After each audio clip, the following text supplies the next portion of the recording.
Welcome back to Mysterious Goings On, yet another installment of our look at creativity in all walks of life. Now, let me ask you something, listener, and you can reply if you wish, depends on where you are. But you know what? If you're going to be that kooky guy in the subway who talks to himself, why not? Just do it.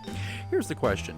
When you think of creativity, beyond the criminal connotation, do you ever think of accounting?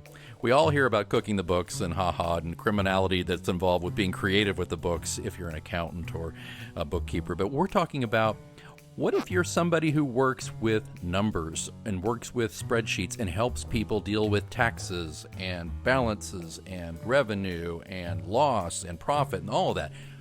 Is there room for creativity in that area of professionalism and daily life? Well, we're going to find out. Today, we're welcoming back a very special guest. He's really never been on the show before, but he's been my buddy forever. And we used to do a podcast together way, way back when, for a few years. And we haven't done a show of any kind together since we quit that show. So this is a reunion of sorts. So you'll pardon us if we lapse into inside jokes occasionally. We'll try not to. We don't want to leave you all out. But I want to welcome to the show my good friend, Mike Hulsey. Mike, welcome to Mysterious Goings On. Thanks, Alex. I love being here. It's always good. It's good to hear your voice on the show here, man. Gosh, we had a show. When did we? It was called Simon's Groove, and it was just purely a lark. It was silliness and just talking about our lives and the paranormal, yes. And we did all sorts of stuff. Whatever we could come up with that was strange, we talked about. Yeah, because you had, and you know, the genesis of that, it wasn't really Simon's Groove, was it? We first appeared on terrestrial radio together. That's correct. What station was it, buddy? WKY?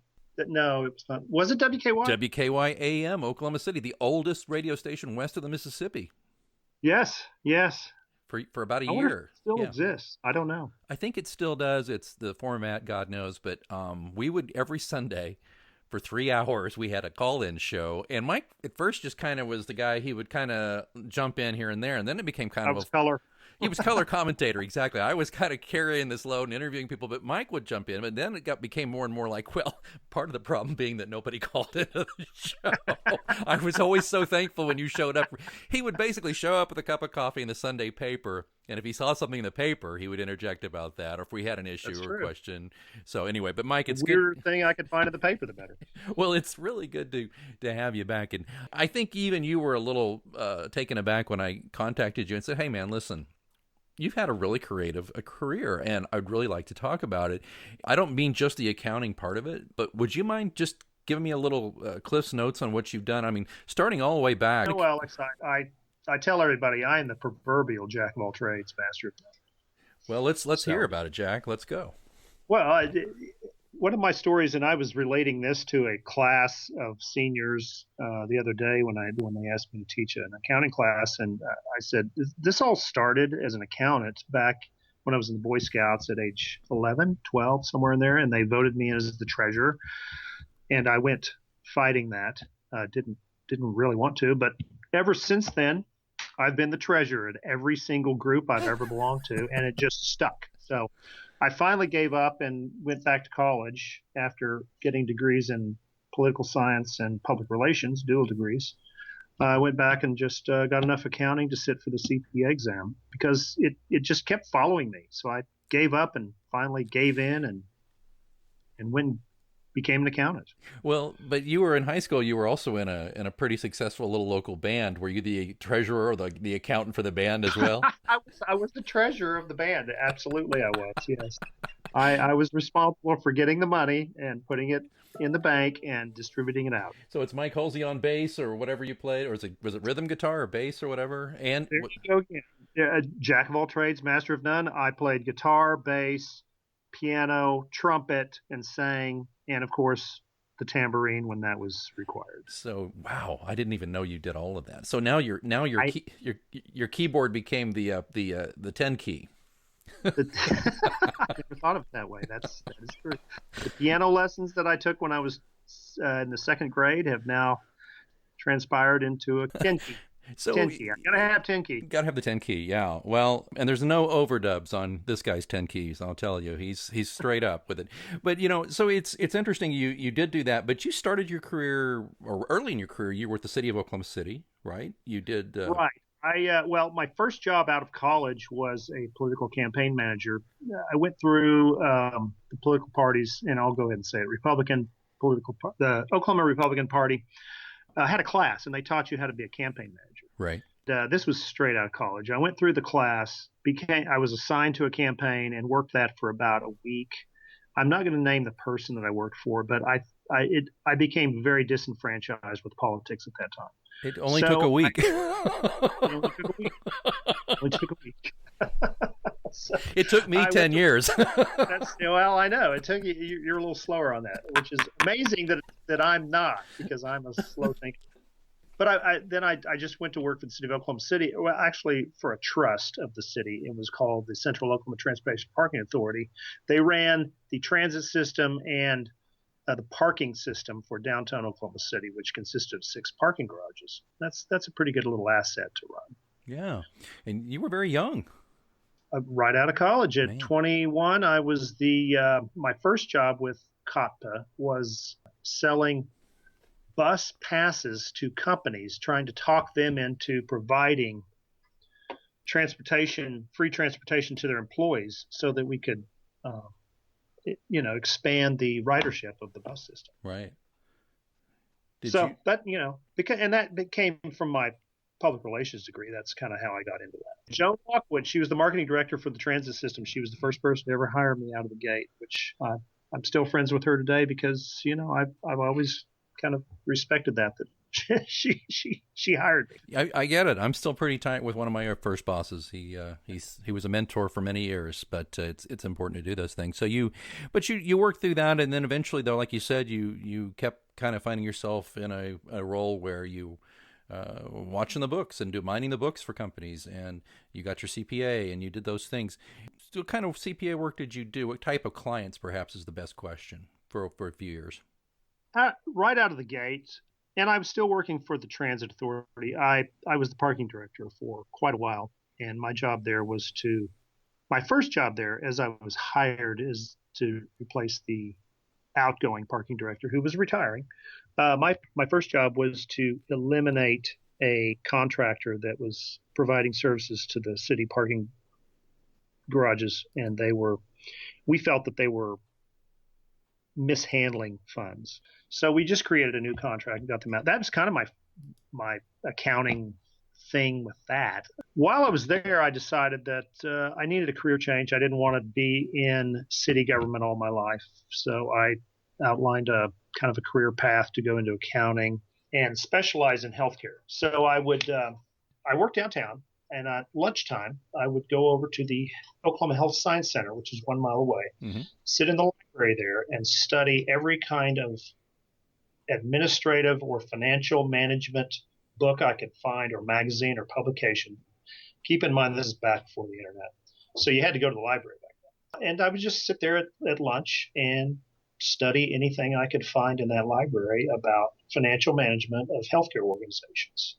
I also studied for the accounting. I was taking night school at the local college here, UCO, to become a CPA. And I sat for the exam and passed that eventually after 3 tries. Oh, wow. And just immediately found a job with a upstart clinic to run the clinic. So that's kind of how I got started in that whole process of that career change.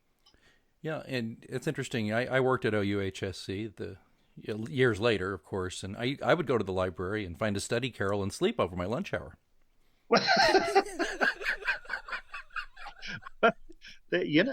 That'll work. It worked for me. What's wrong with that? I'm not going to find anything wrong. I was in my 20s. I spent a lot of late nights, so Well, I'm sure that you needed that sleep. I did indeed. Yeah, so you did that, but and fast forwarding though, you eventually got to where you went out, hung out your own shingle, and had your own accounting firm, and you did that for a number of years, which it's just kind of par for the course for what I know about you and your varied interests and how your mind works. You got into oil and gas. I did. Back in the mid 2000s, folks in the healthcare industry, particularly the one I was specializing in, which was nursing homes, hospices, home healths, the Medicare was trying to change a lot of the rules and regulations and reimbursement programs. And I did a lot of cost reporting for those entities. And the more I did, the more I found that I didn't like all of the regulation changes and the way they were affecting the owners. And to be quite frank, some of the owners weren't always up and up. Mm-hmm. And it just didn't fit into my fit into my wheelhouse of what I wanted in a client and kind of where I was headed in my career. So I had friends in oil and gas. I asked them about it. They said, "Yeah, you can do this and that. And it's pretty easy to make the switch." So I did. I made a switch. I went to landman school, which was a part-time thing, and it wasn't a degree program, but it was a certification. I became a oil and gas landman and kept my accounting as kind of a way to pay the bills in the ups and downs of the oil industry, because it does have ups and downs. But I spent about 12 years being primarily a landman / CFO, and had several stints at different oil companies doing that kind of work, and did a lot of specialized projects with regard to acquisitions and divestitures. There's a lot of that goes on. Right. And I should mention, I jumped ahead. We actually met when one of your last gigs working as a CFO. You were CFO of a healthcare management firm, and I was the director of marketing and then vice president of marketing. And that's where we became friends. And we became good friends there. Very good friends there. That's how we met. But I just jumped ahead of that because it's all part of that. It all blends in. Yeah. So so you got into oil and gas, but so I guess the thing is that, and you did that for a number of years, and you still have your hands in oil and gas a little bit. I understand. A little bit. It's in a downturn. Right. But then you kind of swung back to accounting. And this is kind of where the creativity, people are wondering although I think it's interesting already that you are a creative person. You're a musician who could play all these instruments from one time you were a kid, and you've got a public relations degree, which is so, frankly, folks, I have a PR background in education. It's very rare to find somebody with a PR degree who's an accountant. That alone is part of it. But then you are been always good at seeing opportunities. So you saw that cost reporting and saw that the way people are handling, the government funding of healthcare, that was one issue. You could see that's a good opportunity for me to get in there and do some good and make some money. Then you saw, well, wait a minute, you know what? Oil prices, everything, the energy prices, they're going up. I'm going to jump in there. I'm going to make a living there. Now you've got kind of what I would call a budding new business. It's an up and coming industry. There's no doubt about that. Okay, so it should surprise no one who knows you, although it did surprise me a little bit that now your company has a division that is all about working with marijuana-related businesses. Right. So in late 2019, the state of Oklahoma passed the Medical Marijuana Act, and so they now in the state of Oklahoma allow the use of marijuana for medical purposes. Now, there's lots of rules attached to that, but one of my friends in oil and gas, and he helped me, Jay, he helped me get started in oil and gas, and we were having lunch one day, and he said, there's this budding industry, pardon the coming up, that might fit you. I mean, you might be interested in looking at that. And so I did. I started looking at it, and the more I looked at it, the more I liked it, because it was just, as everyone in Oklahoma will tell you, the wild, wild west. Everything was being formed, and the new rules come up every day. It's a fascinating industry to me, because I feel like I'm a part of the ground level here, where we're actually writing the rules. It's kind of cool. Yeah, this is what's interesting to me on the creative level is you're a conservative guy. And I know this. You have no use for marijuana whatsoever. I don't. No, personally, I don't. I don't have a. And when it was illegal, my kids sometimes would make comments about getting high or something. I said, "No, you guys got to get it. Don't do that. Don't do that." But it's all about following the law. Right. So. You're very, yeah, law and order oriented. But then when it came legal, you're like, I sense an opportunity here. Chad, So can't pass this up. tell me about can we generalize a little bit? Is this okay? Can we generalize about the type of clients you typically work with? And I don't mean their personalities necessarily, but I mean, are they strong business people, or do they have more of a desire to work with marijuana, or is it in between? There is a strong desire for these folks to work with marijuana. I kind of relate it to the old guy like you and me, and you're not old, but the guys that sit around and think, I always wanted to open a bar. There's nothing better. There would be nothing better in life than owning a bar. And I'd go to the bar every day and have friends and sit around and buy them some drinks maybe. That'd be a great thing. And the guys and girls that I'm dealing with now are of that nature, but they've been given a phenomenal opportunity to go out and open these grows and these dispensaries.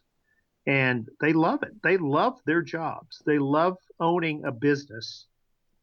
The fallback or the failing in that is they're not business owners. Most of these guys have never owned a business in their life and don't really understand the dynamic that is involved in payrolls and just the everyday business of making sure you're making money. Right. It's like you said, your analogy, you often hear about that the cliche is cops are going to retire and open a bar, right? And they're great cops and they enjoy drinking, but they're not necessarily business owners. Exactly. Yeah. So these folks are enthusiasts for marijuana and they believe in it. And I'm sure it has obviously it has its applications or it wouldn't be legalizing it. Sure. But so how is it though? How do you approach them? Do they look at you and go, "Oh boy, who's this guy? Does he even understand us?" And maybe you embrace that. I don't know. Maybe you say, "I don't have to understand you. I understand the books, and I will keep you out of trouble." Is that how you do it, or how do you approach these folks? Not really. I don't approach it that way. And oddly enough, one of my first clients, and I hadn't met them yet. I'd spoken to them on the phone, and they said, "Hey, we want to use you." So I go into their office or their store. I walked in with my jeans, and folks out there don't really know my dress, but I wear Vans. I mean, pretty much every day I wear Vans, jeans, and checkered Vans, right? Checkered Vans, the black and white. I have some other colors too, but I walked in that day with that in my backpack with my computer in it, and I knew the individual, and well, I didn't know him. That's the thing. I had just talked to him on the phone, and he's sitting there in the store, in the storefront, and he looks at me, and I said, "Hey, I'm looking for Joe Smith," and he says, "Well, I'm Joe Smith. What do you need?" I said, "Well, I'm Mike Hulsey. I'm here to talk to you about your accounting." He said, "Oh my gosh, I thought you were either from the FBI or the tax commission." And I thought, well, how did you get that? I'm wearing Vans. Come on. But he said, no, you just have that look. You don't look like a guy that'd walk in. So it is true. Yeah. And now my sales pitch is that I understand small business. I've worked in small business all my life. That's my passion. And I want to help you make money. I mean, that's the bottom line. What's the biggest obstacle you've had to deal with, though, getting into the MRBs? Convincing them that they need accounting, just from the ground up. They just don't understand that because this is it's a level 1 narcotic. It's still illegal in the eyes of the federal government. Right. So you're basically running an illegal drug operation in the eyes of the federal government. State says it's legal. We're good. Just follow the laws. And we love you because you contribute to the economy. But convincing them, because it's a cash only business, it's very hard to bank in this business. So everyone basically is keeping cash in their safes. Oh. And the mentality, I think, and I'm not going to speak for any owners, but I think the mentality is, oh, I have to buy my product with cash. I sell it for cash. Why do I need to worry about accounting? Because I know I just put the cash in the safe. As long as there's cash in there, I'm doing good. Mm-hmm. Right? Yeah. Yeah. And there's a day that'll catch up. But that day hasn't occurred for most of these folks because we're still within the first year. How are banks about this? Do banks want to work with these folks? Banks, I have met so many banks because one of my goals was to find a bank to be able to bank these folks. And there are a few banks that do it. A few banks have even gotten into it and then gotten back out because they said, "Oh, this is way too complicated." But there's a few banks that do it here in the state of Oklahoma, and I know every state that has it legalized. There's banks out there that will do it. For the first bank that started doing it here in Oklahoma, providing cannabis banking services, charged a minimum of $1,000 per month plus a fee of depositing of, I believe that bank was 3 cents, 3% to deposit cash. Wow. So it becomes expensive, and everyone thinks I don't need to worry about that. I'll put it in the safe. So that's kind of the banking problem we have. And until the Congress comes to terms with that idea and passes a banking act, it's going to continue to be a problem. Well, this is potentially creating a danger for these dispensaries, isn't it? I mean, if everybody knows they're sitting on tons of cash. Oh yes, you have to install a lot of security. You can't just have flimsy doors and glass protecting your assets. And what scares me, Alex, is someone that's aware of how much cash is in that back safe may not hesitate to, come in during operating hours with a weapon and say, "Hey, open this safe. I want your money." There's another problem. You have to be very, very careful in hiring your employees because you could, every employee you hire has the potential to turn into an adversary. Right. And some of those adversaries sometimes become knowledgeable in how to come in and take your money. And so you have to be aware of that. There's just a lot of nuances to this business. What's maybe been, just kind of focusing back to creativity a little bit, and forgive me if this is a strange question, but has there been a creative approach that you found that has been helping you be successful in this new venture, or maybe just in general? In general, one of the great things I learned over the years is how to set up a company, a small company, from the start.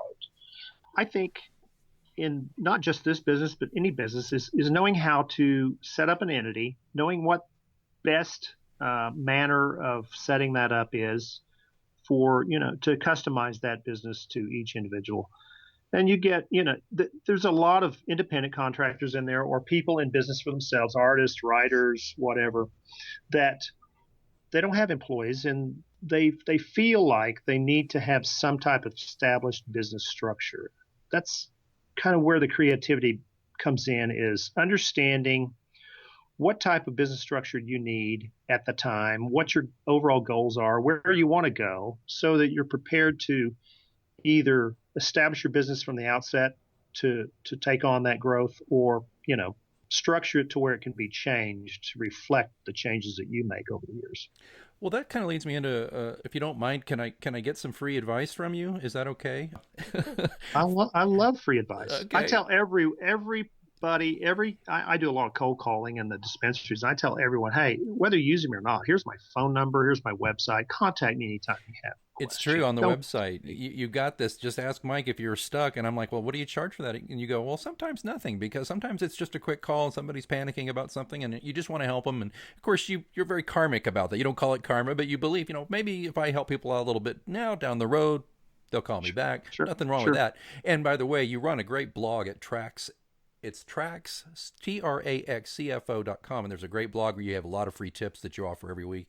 It's the news blog on there, and we'll put a link in the show notes on that. But let me ask you a question. Since Mysterious Goings On, we have a lot of listeners who are in that vein that you already brought up. Writers and photographers, and maybe just in general freelance type folks, or people who maybe have a day job but are trying to have a side hustle that is creative. Right. What do you tell them to do? Is there, and I understand you're not giving legal advice, but is there general advice you throw out there about, how to set yourself up if you're a freelance writer or a freelance photographer or a graphic artist or something like that? What do you normally tell people like that?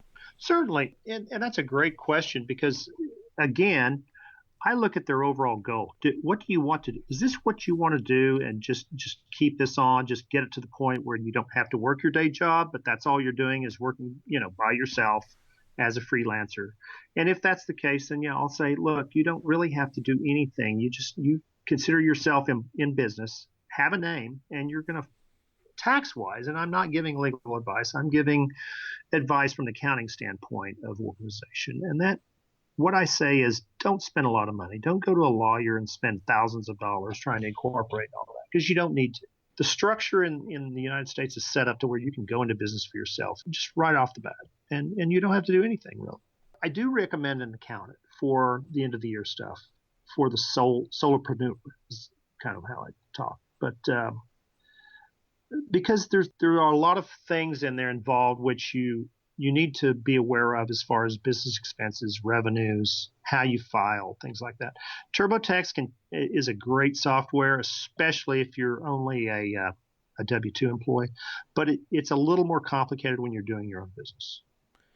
And even though you don't have a corporation or you don't worry about, having a partnership or an S corp, you still need some help in just identifying what those tax regulations are that are governing your business. So you don't need an LLC necessarily? You don't necessarily need an LLC. Well, and I imagine on your blog, if you don't now, you'll eventually have some tips for people who are maybe in that boat on how to maybe a checklist or something on how to get started. Yeah, that's a great idea. Let's take it back to the dispensary owners. You may have already answered this, but the biggest trap for them seems to be they've got a lot of cash lying around. But is it also just they don't fully understand how to track expenses and pay their taxes in the right way or on time? They do not. The business of a dispensary or a medical marijuana business is vastly different when you talk about filing your income taxes and keeping financial records. Right. And that is because, again, it's federally illegal. Therefore, the IRS does not recognize you as having a valid business. Therefore, there are no business expenses per se allowed in these businesses. You have to be cognizant of that when you're making your money. And the money that's in the safe is not necessarily yours. It may belong to the government. And in some instances, the tax rate is so horrible for some of these businesses that they owe more money than they have. Oh, geez. Do you think there'll be a winnowing out of a lot of dispensaries over the years? Oh, absolutely. Especially in Oklahoma, where it's easy to get into the business, and they made that intentional. And there'll be a lot of businesses that are shutting down over the next few years in Oklahoma. Right. Yeah, it just seems like you can't swing a dead cat without hitting a dispensary in Oklahoma these days. Not in this area. If I could get 100% compliance, with obtaining clients, I wouldn't have to leave more than a square mile around my office because there's plenty of business right here. That's crazy. I had no idea. Of course, I lived in Oklahoma for 35 years. I haven't lived there in a long time. When I do visit, I just often don't recognize things. It's so radically different in the years since I left in 2003. Oklahoma's been a big surprise in the medical marijuana business because it is so conservative. It has floored all of the predictions. Yeah. One last thing I wanted to get into, and then at the end I thought we'd do a little lightning round, maybe some tips though. But what reinvigorates you personally? What helps you get through this? Because I know, come on, man, and I'll make an assumption, but I'm your buddy. I know these things. I know occasionally, doing people's taxes and keeping the books. You're good at it, and it's a service you believe in. But come on, what do you do though what do you do? What does Mike do to reinvigorate himself? What outlets do you have just as a human being that keep you going? As a human being, Alex, and you're the buddy, so you know this. I just love being around friends and family. There's nothing better than that. And the second thing I love is going out and meeting a new friend. I love to go out and meet new people. It's just something I do, and I always feel good when I've made a new friend. I always make a point, and I know I'm old-fashioned, but I always make a point on a new friend to get them on my Facebook, just so I have a memory of them on that day. Okay, well, 2 years, 2, 3, 5 years from now, it'll come up a friend-anniversary of whoever. And you're like, who the hell is that?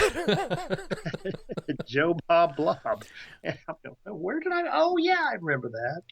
It's true. Yeah, Yeah, It's and good. I've hung out with you so many times where I'm kind of an introverted extrovert. When I need to be an extrovert, I'm just fine at it. But when you sit down, especially on a bar stool, and I'm not, just having a quick drink or we're together, you got to survey the room and meet people and start a conversation, and it's great. It's great. In fact, it's been said that a character in my series is partially inspired by you, and I'll let people guess who it might be. But this character that he's partially inspired is very gregarious and interesting, and has multi.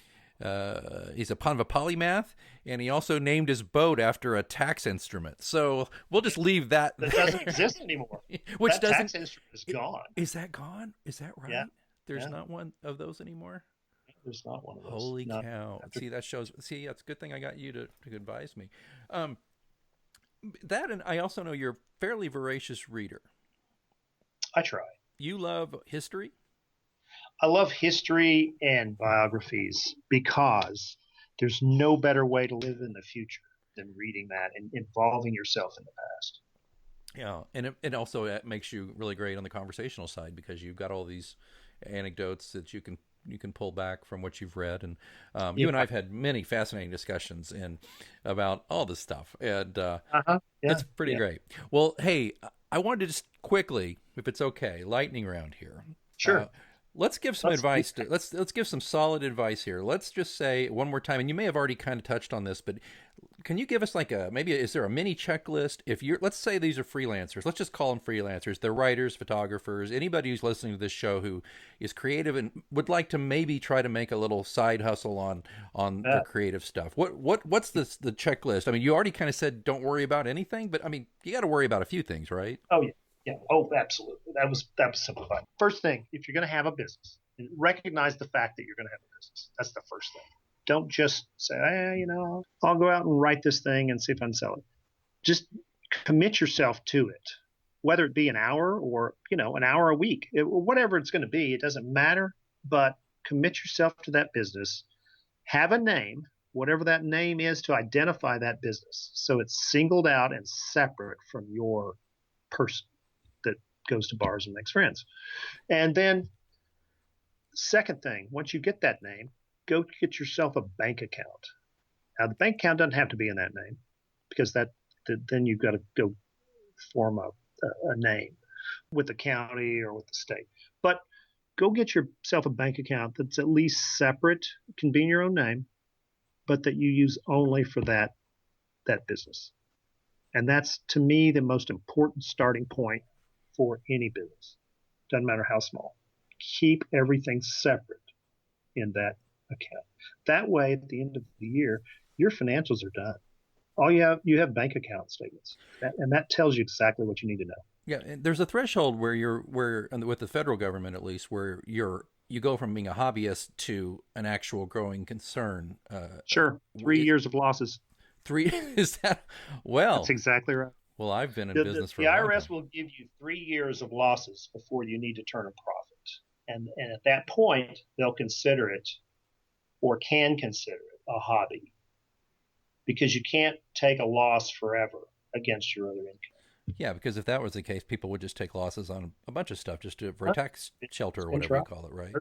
Okay. So you're saying, yeah. So even just a simple checking account or a cheap checking account, I guess, or I Yeah, don't, yeah. There's and lots of free checking accounts out there. just get one of those. And you're saying, let's say it's an author. Let's say they're self-publishing. Mm-hmm. Make sure that all of your royalties you get from Kindle, let's say, which you get on you accrue on a monthly basis, they go right in there. Right. So there's your profits. Yep. But also you put all of your expenses, like if you do marketing expenses or you pay a book cover artist or a editor, that all goes in the mix, right? But you're saying Sure. you got your books there, right there, with just by You're done. running it all through there. That's a great If, tip. if I wish I you had thought of that. stayed with it and used that exclusively for your business, don't mix it with your personal income. I like that a lot. What do you tell people who are not in business necessarily, who do their own taxes? Are you fine with that? I'm great with that. I think, and it's getting even better every year. There's more and more access to the IRS to file free. I encourage that. And we'll go back to the W-2 employee. If you're an employee and you have a W-2 and that's what you have, you and your wife, your spouse, do the online stuff because it's there for you. It takes you through the process and it's done. You can do it virtually free. If you have a little more stuff that you worry about that the online thing doesn't quite take, go buy yourself the cheap version of TurboTax or whatever version that will help you get through. You might have a rental house, or you might have some oil royalties, or you might have some stocks. So get the TurboTax that helps you with those things, and it'll take you through those things. Yeah. Save yourself the money, because I can't do a tax return for less than about $1,000. So, you need to get to the point where that's worth it. To go hire an accountant. And I always encourage folks when they make that step to go hire professional help. Yeah. And let that speak for itself. Well, you helped me set up. You helped me set up my S Corp for my company, my PR company. Yes, we did. We had a meeting for that, and I remember that meeting. I do too. That was a partial write-off. But then after 10 years in business, I've decided to just take it down to not being an agency and be more of a consultant. So I'm going to probably dismantle my S Corp, because that S Corp does create kind of a tax headache for me, and I have to hire an accountant who knows how to deal with an S Corp. And everybody's listening going, well, why don't you just hire Mike? But and don't worry, Mike helps me just fine. But I have an accountant here in town who I can go see, because Mike lives in Oklahoma, so it's a little different. But I'm going to kind of pare that down, I guess, over the next year or so. So I'm not having to be so complex with my taxes, particularly if it's basically just going to be me. And then if I need help, I'll hire a subcontractor. And is that right? In light of your goals, that seems to work, I think. Well, when I had staff and I was paying out a payroll and all that stuff, it's way, way more important to have an S Corp and be that, because it protects you and all that. Once you hire employees, you need to be incorporated at some level. Yeah, and when you say hire employees, you mean people who are on a payroll. It's not the same as hiring like a contractor who does book editing or something. There's 10 rules to that, so you need to be aware of that when you're employing a contractor. Make sure you understand the 10 rules that make a contractor compliant versus an employee. Very important. Where are these 10 rules? Come back to haunt you. Right off the top of my head, I don't know, but I can tell you basically what it is if you direct that person's hours, if you direct that person's job, if you have to train that person for the job, if you require them to be on site, those are the basics that you need to be aware of. We have that on our website. I was going to say, is that on your website? Is that on TraxCFO.com? Is it on the news blog? I think we posted one a while back. Okay. All right. Well, I will check that, and we'll put a link in the show notes. Mike, anything else you wanted to say while we had it? By the way, it's just great catching up, and I wanted to let the cat out of the bag and say that I've missed the weirdness, and anybody who listened way back when, in fact, hey, Mike, we had another Mike on the show last week, Mike Brown, who was a fan of Simon's Groove, our old show, and he had asked me if we're going to ever do anything again, and I think you and I've talked, and I'm extending the invitation to. I'm into it. Man. Would you like to? Me, I'm into the weirdness. Well, do you want to come back periodically? I'm not saying every episode, but periodically come back and bring with me what you used to do on the show, which is bring the weirdness, bring a weird topic, and we'll discuss it. And yes, let's do some mysterious things. Yeah, because mysterious goings on has not been terribly mysterious lately. It's been more like creative goings on, and that's nothing wrong with that. But there should be some mysteriousness. There should definitely be. So we're going to have that back. But anything else you wanted to add while we've got you here that you wanted to say about the topic, or just in general? I'm passionate about small business, and that's whenever I find a new business to work with and assist, I love that, because I'm not that creative when it really gets down to it. Thus, I'm an accountant, but I love working with people that are creative. I just really get a thrill from all those ideas and listening to them and analyzing them, and 80% of it, the time I'll shut them down. But it's true. I had a friend, and we had a mutual friend, Mr. Ox. Yep. And he would come up with about 5 new ideas every day, and we'd sit at a local hangout and talk about his ideas. And every day I just had this. I just reel off reasons that won't work. That one, no, that won't. Ox, that you can't do that. Well, Ox, that's entirely impossible. One day he shot some idea off to me. I said, man, I really like that idea. That we need to work on that. He says, oh my gosh, I can't believe it. This is going to be great. He was just so ecstatic that he finally had something that I would agree to. But yeah, that's I'm not that creative, so I love the creativity in other people. I wouldn't. Don't sell yourself too short. But I think every creative person needs somebody who, this is not throwing cold buckets of water on it, but you need somebody who can put, kind of bring you back down to earth a little bit and say, listen, I think you got a spark here, but it's not actionable in the real world, perhaps. Correct. Let's massage this, or nice try. Because as we had Mike Brown on last week talking about brain zooming, his concept about how people brainstorm, you don't want to shut down ideas. Let me finish that, because you said you shut them down. You don't shut them down, because here's the thing. You didn't just dismiss them out of hand. You would listen and engage, and that helped him eventually come up with a good idea. Absolutely. Yeah. That's right. Well, you got to understand. Okay, that won't work. Why? Well, because of this, and this. Yeah, I think we all need that. How many times have I been stuck? By the way, not a lot, but there's been a few times I've gotten a hold of you about my books, a couple of books, and I said, "Geez, I'm here. This is happening. I don't know what to do." And you have just had the clarity to say, "Well, have you thought of this?" And a couple of times I used those. It's been very helpful. So folks, if you're a creative person, find somebody who appreciates creativity, who, by the way, he's creative too, but for the point of this conversation, who appreciates creativity and supports it, but also can help you kind of, stay down to earth a little bit so you can get things done. And I think that's one of the things that Mike offers. Mike, how do people get a hold of you? Where do they go? How do you like to be contacted? TraxCFO.com is the best way, the website. My email is on there, and there's a link on there to contact us. Yeah. Of course, my phone number is available too, 405-535-6038. I'll tell that to the world. And I tell every one of my new clients, say, look, don't hesitate to call me. Well, keep it before 10 p.m., but any day. And the dispensaries here in Oklahoma, they're open 7 days a week. So I said, look, if you have a problem on a Sunday evening, give me a call. Don't wait. Right. Let's figure it out right then. Don't suffer in silence. Now, of course, you're not doing dispensary work in any other state but Oklahoma right now, right? That is correct. That is correct. So if you're out of Oklahoma, Mike can generally give you some general advice, maybe do some consulting with you, but actual direct services, it's Oklahoma, right? Right. Okay. We make a conscious effort to make sure that we are, myself or my staff are in that dispensary at least once a month to visit them, make sure they're, don't have any issues or problems, and just to talk. Right.